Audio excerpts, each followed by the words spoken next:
Hi everyone. Hi.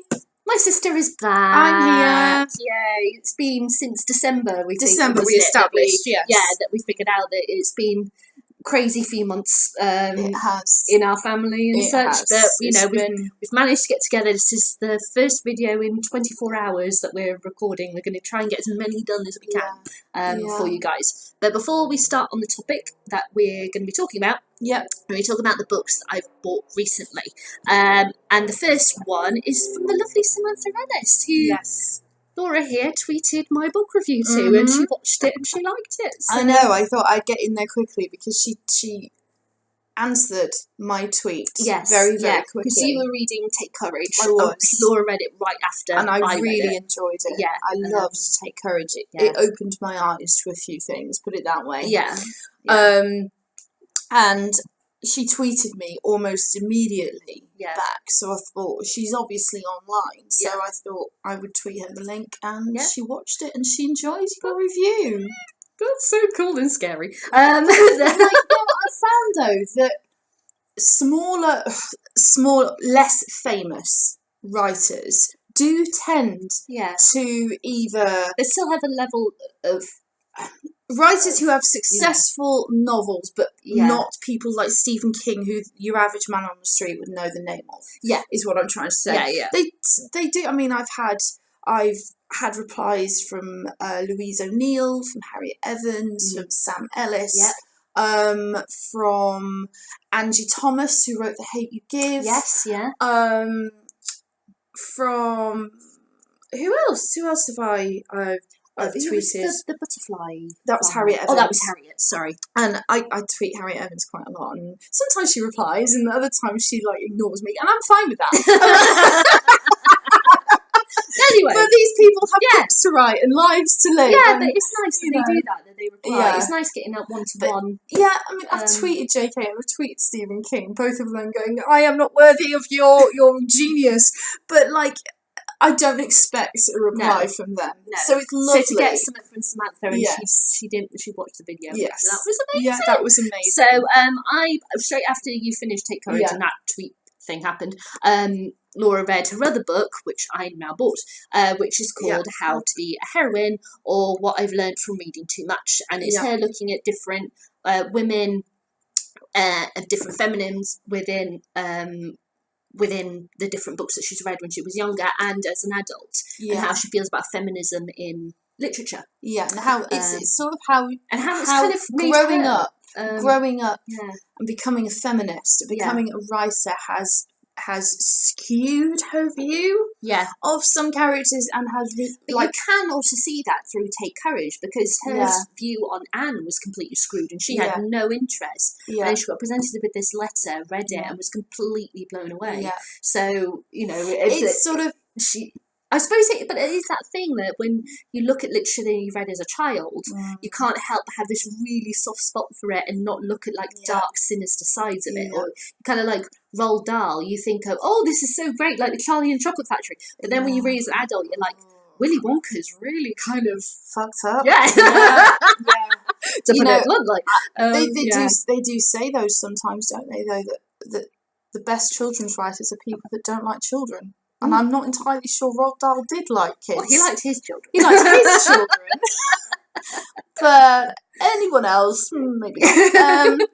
But anyway, so I bought that one. So that's the only non-fiction that I bought recently, and the other two are fiction. And the first one is Andre Ackman's Call Me By Your Name. That is such a beautiful cover. I know, that's the cover, that's the film poster. Yeah. That's beautiful. I want to. Waterstones only had the tie-in film cover, so I didn't have the opportunity to buy the non-tie-in. But I bought the film on Monday on DVD because our friend Sarah, hi Sarah, she told us about this film and said you have to see it, it's absolutely beautiful. And it had actually come to the UK in October, but it was on a limited release thing, so only certain cinemas were only going to have it for a certain number of days. It's independent film is profit over quality. Yeah, and so it never came here. So I never got to see it, and it came out on Monday, and I promised I would buy it on Monday and watch it, and I fell absolutely in love. So we went into Waterstones the other day, and it was on the buy one get one half price offer, so Call Me By Your Name is going. And the other one that was also on the Buy One Get One Half Price offer, which Laura practically forced me I bullied to you. buy. I literally went up the escalator in Waterstones in Worcester. I picked it up off the table and went, Becky, you're buying this. You're buying this. You have no choice. Okay. And I love this book so much. Eleanor Oliphant is Completely Fine. I finished this. By Gail Honeyman. I finished it this morning. Yeah, in 2 days? 3. 3 days? 3, technically. Yeah.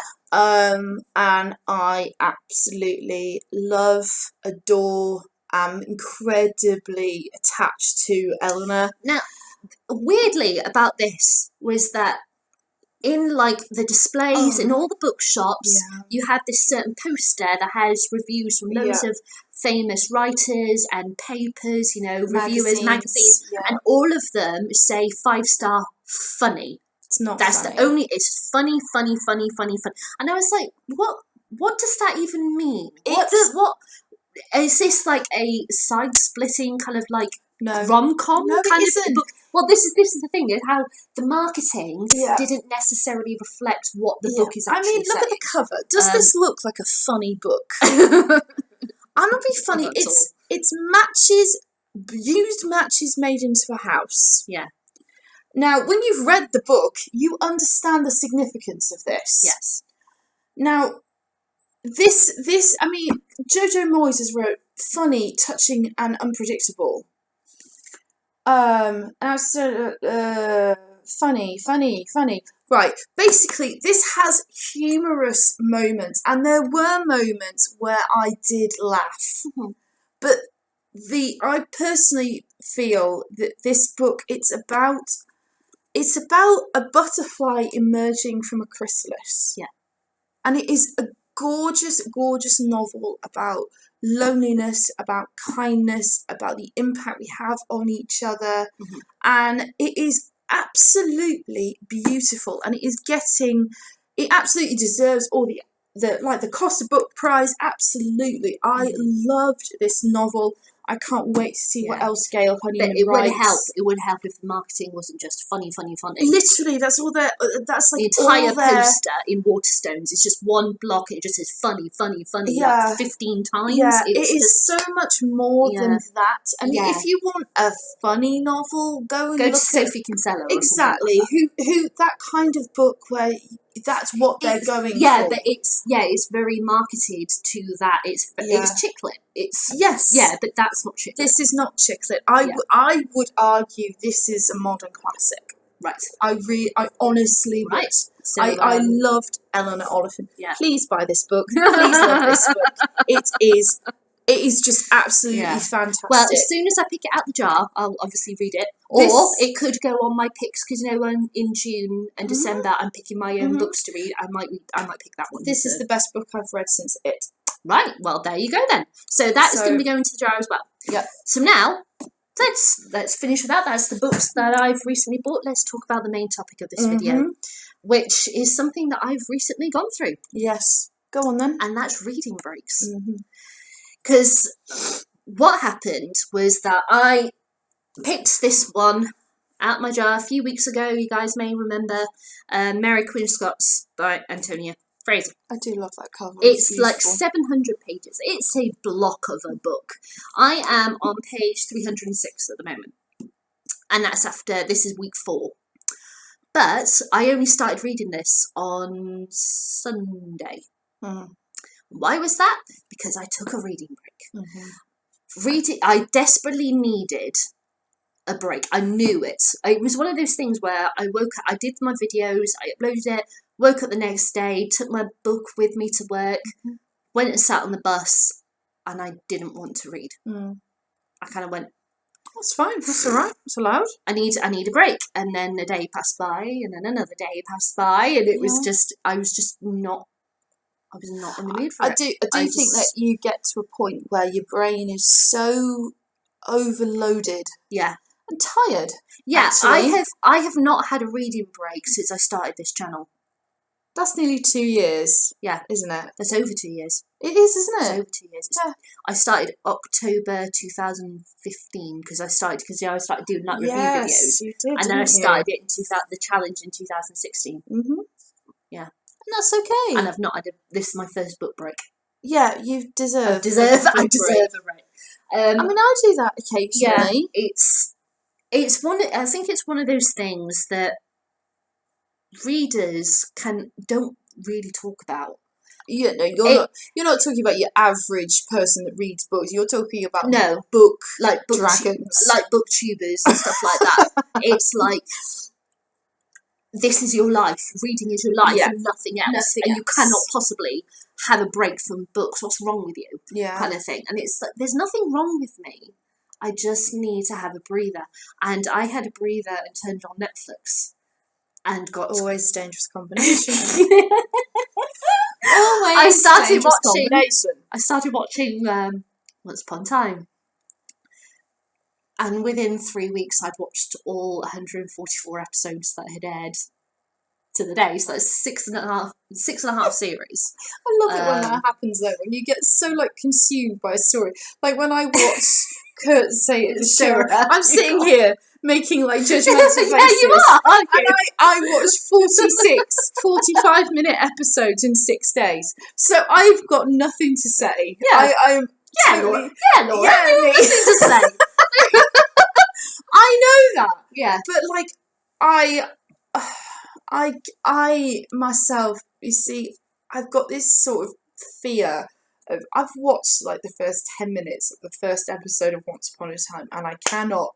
Like, well, that's fine. I said to you that I would try. Yeah, Laura's going to try and watch the first full episode. I will try. But I'm not saying you have to watch every single episode. Do you know what I think's hard though? Is for me is going to be unlearning the fairy tales. Yeah, I had the same thing. After you get past the first few episodes, it really flows, but it's you have to disconnect your mind of everything you've ever learned since you were a kid about fairy stories. But anyway, enough about Once Upon a Time.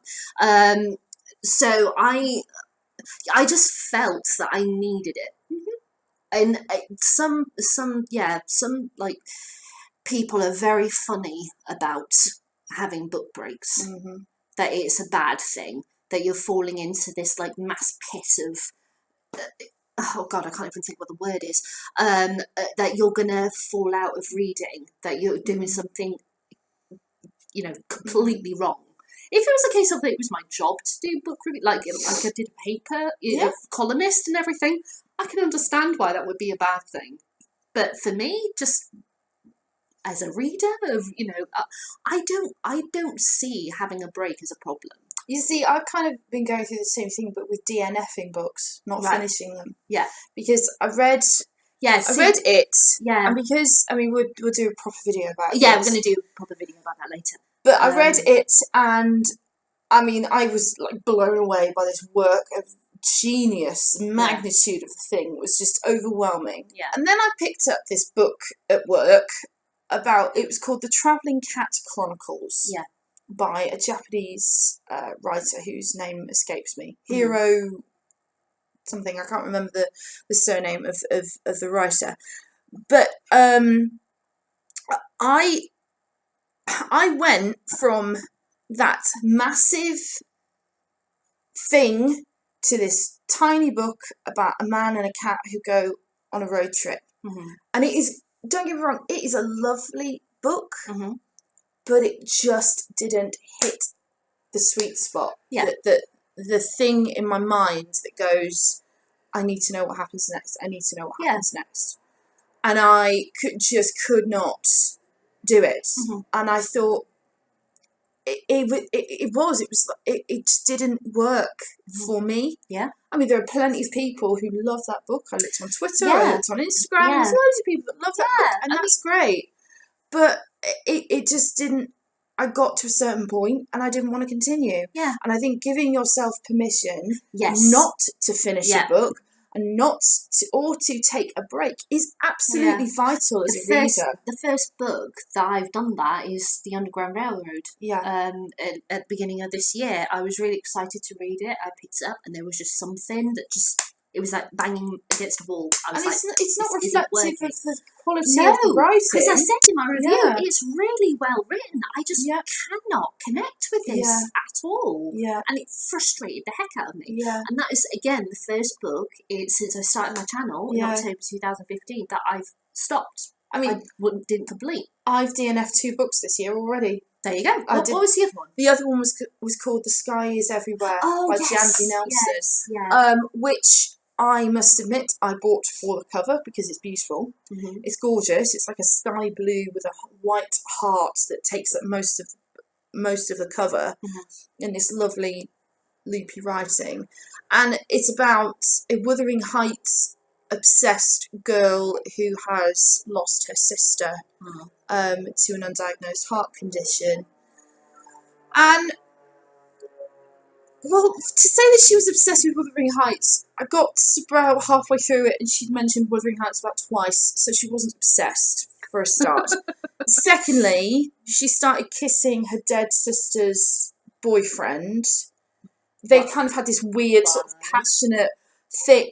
It was weird. And then there was this other boy that she kind of got to know, and suddenly he was at the house every morning, and she lived with her hippie grandma and her possibly mentally ill uncle, and it was just a bit, it felt like a book written by an adult trying to talk like a teenager.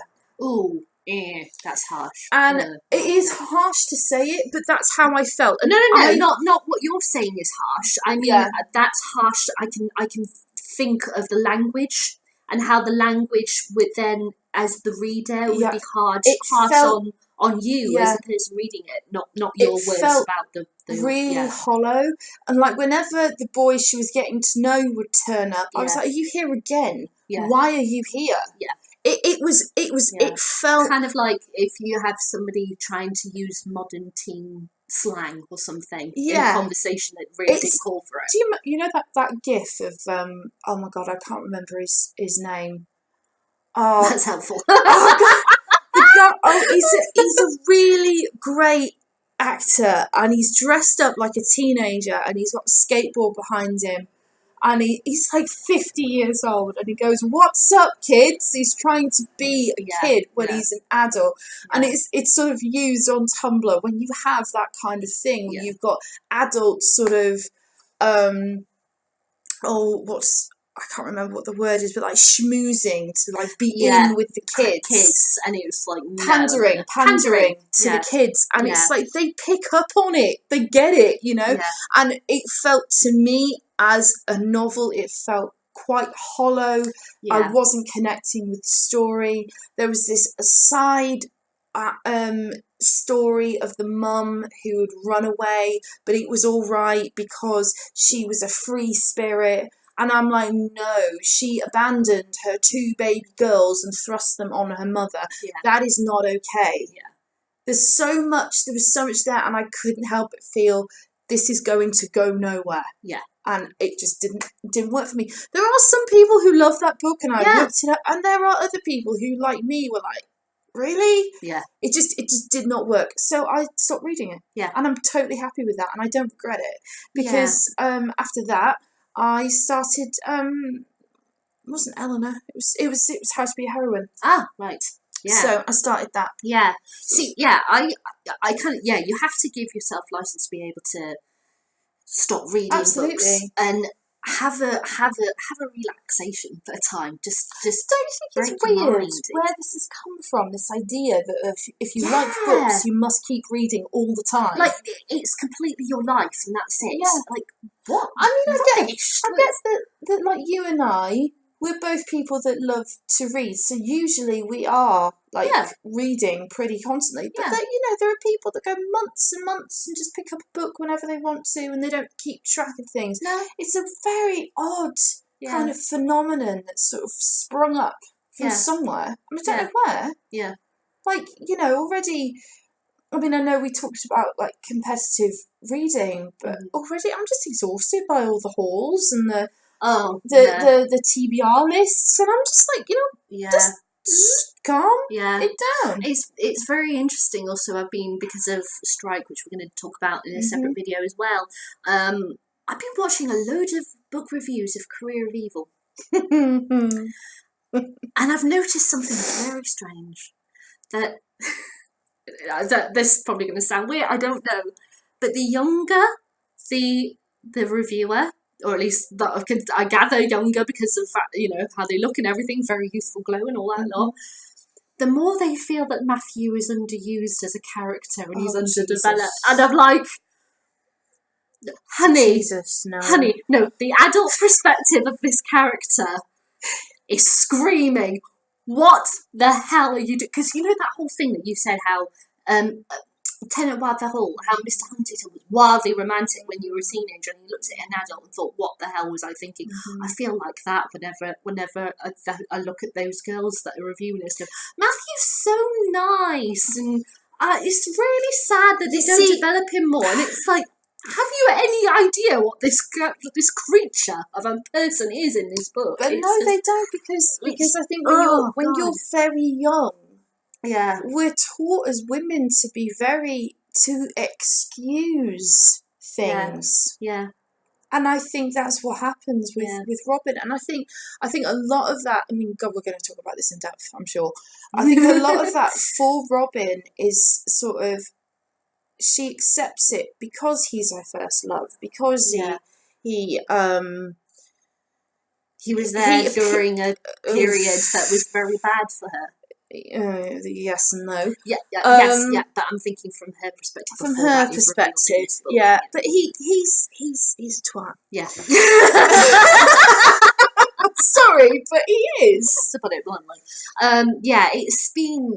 It's been quite heavy book hauls and Christmas book hauls. Which I really didn't like that some booktubers were like, I was so angry because none of my relatives bought me books this year, or they only bought me one book. And it's like, why don't you ask for gift vouchers and buy books yourself? Like, but that's on a completely separate note from what we're talking about here. But it's in the booktube world, it's been quite exhausting of late. But I think I need to go through my list and sort of start unfollowing some people personally. Yeah, but that's by the by. But anyway, you are glad you've had your break. I'm so happy, and I've read 300 pages. I know that was since Sunday, which is about 6 days ago, but I've only actually been reading for about 3 days because of on and off another. I've been doing loads of writing. That's been brilliant. I've had this week off from work. My internet has been dead for 4 days. Thank you, Sky, for that. So I've finished Once Upon a Time, and I was like, right, I'm going to write. And I've been writing, and I've loved it. I've absolutely loved it. And I tell you, it's another lady that really, really seriously needs to look past the way someone looks. Mary. Honey. Honey. Just because his face is pretty doesn't mean his soul isn't, rotting with syphilis. At the minute, Mary's like constantly crying because her husband is sleeping with other people and getting drunk and saying horrible things to her. And it's like, well, you married him, honey. And he's been flaunting his religion in situations where he shouldn't be, and causing her very bad headache. So it'll get worse. Yes, I know, but then he's and then it stops. Yeah, he gets. Because she loses her head. Well, no, he dies first. True. He dies first. True. I've been watching the film actually with Vanessa Redgrave. It was on yesterday, and I taped it. Oh, so I so taped it. Good. I'm so glad the internet doesn't disturb my TV skybox, so that way I was able to record it. So. Timothy Dalton, he's my Mr. Rochester, and I've been watching Penny Dreadful. Yeah. And how's that been going? I've watched the first 3 episodes. I've been sort of pacing myself because Outlander Season 3 came out on Blu-ray, and that's like beautiful and my complete obsession, as you all know, and that took precedence. But Timothy Dalton is like 72 years old. He still has that voice. He's still incredibly handsome. He's still the best thing in Penny Dreadful. Yeah. Apart from Eva Green, actually, to be fair to her, She is so much more than a Bond girl. She can act her ass off, that girl. It's good to know. It's really, really good. I think you'd enjoy it if you gave it a chance. Yeah. Give it a go. Yeah. First, you've got to give one to Orlando. Yes. One episode. I will try. But no, you've enjoyed your break. I've needed it. And now I'm back on track. So it might be like another week before I finish that book. Yeah. Because I'll be back to work on Monday and everything. So getting back into the routine and that. And yeah, I felt literally as soon as I finished Once Upon a Time, because I finished it late night, I think on the Friday, I turned my telly off. I went to bed and I woke up the next morning and went, right, I really want to read something. Mm-hmm. So it really brought me back to myself. Yeah. I really desperately needed it. And I think I've read that book. I read that book about, how long ago now? Probably about 15 years ago. Because it was when I was working here. Oh, yeah. Yeah. And it's a dense book. It is. It's a dense book. An academic you can tell it was written in 1969 because of the way that historic writers now write. Yeah. It's very academic. It's a certain style. Yeah. So there are parts where it's very heavy to get through, but I like how she brings to life, and she knows she writes about every single little trip that Anne goes on, every single little detail she could find. Mary, sorry, not Anne. Why did I say Anne? I don't know.